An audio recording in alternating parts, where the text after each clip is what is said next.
प्रिय श्रोता बंधु आपण समस्त को स्वागत।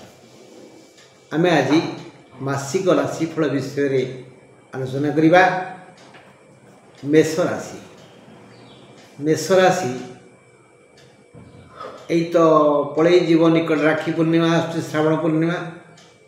तेणु श्रावण पूर्णिमा ठारू भाद्रव पूर्णिमा पर्यंत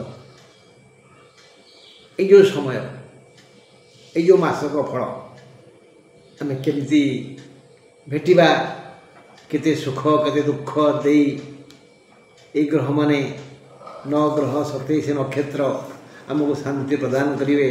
आसतु ताकूटे पचारे बुझा। माने शास्त्रज्ञ माने कहती शरीरम आद्यम खलु धर्म साधनम। देह थिले सिना सुख दुख रोग व्याधि सबकि आम स्वागत करवा। तेणु आगे देह चिंता ए मासरे मेष राशि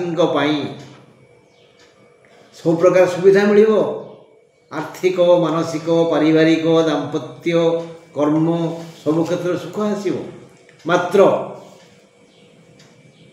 अश्विन नक्षत्र को दंड देवे बृहस्पति। अश्विन और द्विजा यही दुई नक्षत्र को रोग देवे रवि। तापरे 14/9 परे मंगल अश्विन द्विजा कृतिका 3 नक्षत्र को रोग देवे।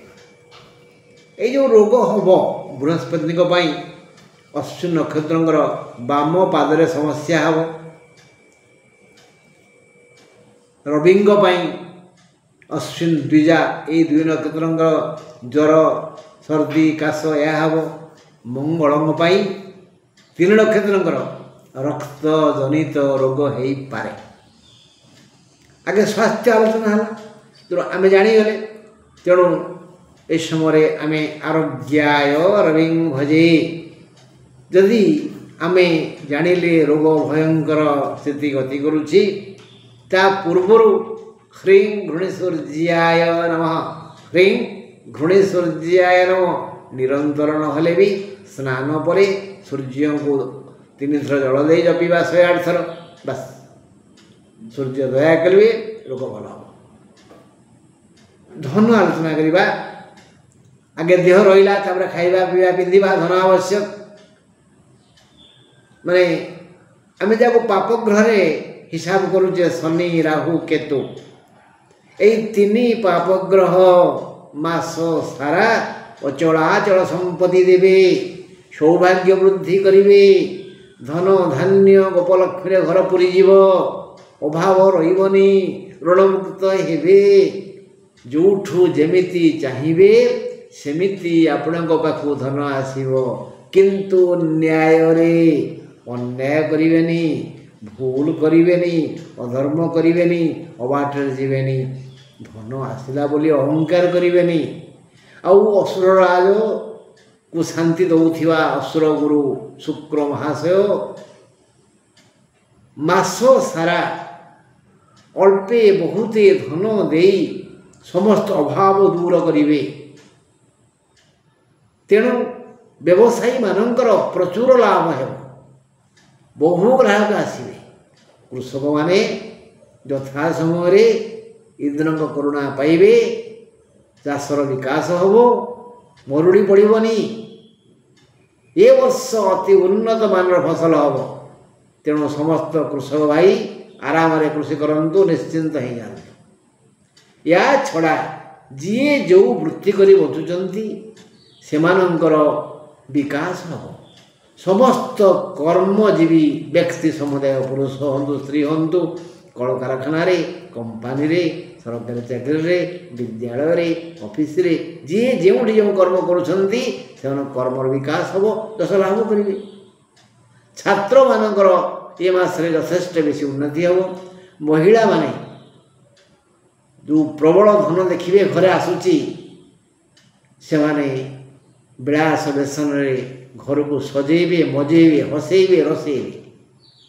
यह मासिक राशिफल मेष राशि। बंधु काले कौट छाड़ी गली कि देखा ए मासरे पापग्रह त्रय तथा शनि राहु केतुंकर असीम करुणा लाभ हेबो विविध सुख धन और सम्मान लाभ हेबो तीर्थ भ्रमण योग अछि सौभाग्य बढ़िबो भ्रमण योग आसीबो शुक्र महाशय मिथुन रे रही एवं कर्कट को सिंह को स्थानांतरित होई मझिरे मझिरे मेषर धन वृद्धि पाई अनुकूल वातावरण सृष्टि करिवे 29 न जाए बुद्ध आय वृद्धि करिवे 13 न जाए मंगल अनुकूल वातावरण सृष्टि करिवे मात्र अश्विन मेषर बाम पादरे जंत्रणा कृतिकार गुप्त अंगरे दुखद रोग हेबो एथिपाई 14 9 ठारू स्वास्थ्य हानि हेबो छात्र छात्री मानंग पाई ए मास अनुकूल वातावरण सृष्टि करिवो